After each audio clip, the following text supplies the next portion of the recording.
Bonjour, dans cette vidéo, on va calculer la dérivée partielle de cette fonction. Alors, x au cube fois exponentielle de 2y plus sinus carré d'y plus 3 ln de xy. Euh, alors, on remarque que la fonction est composée de trois membres. Le premier, x au cube fois exponentielle de 2y. Le deuxième, sinus carré de y. Et le troisième, 3 ln de xy. Donc on va procéder en dérivant une partie une après l'autre, vu qu'on peut le faire.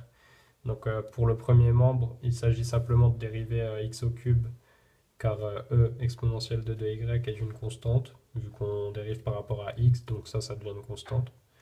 Et vu que c'est un produit, bon, on aura juste à multiplier par la dérivée d'x au cube.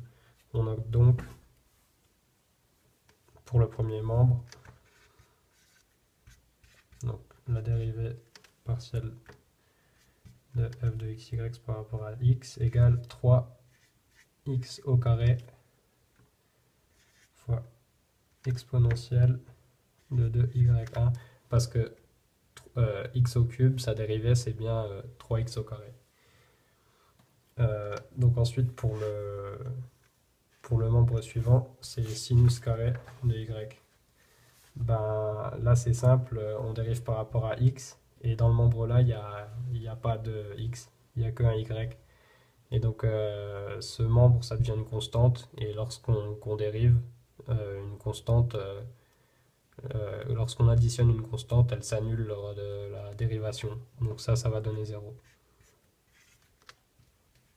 Sinus carré de y, lorsqu'on dérive par rapport à x, c'est 0, vu qu'il n'y a pas de x dedans. Et ensuite, 3 ln de xy, ben là, il faut regarder la... C'est un logarithme, alors il faut se servir de la formule du cours, qui nous dit que 3 ln de xy, c'est égal à 3 fois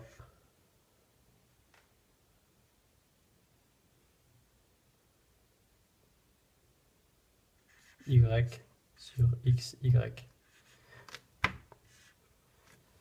Pourquoi? Parce que je l'écris en dessous en brouillon juste. La dérivée de ln de u,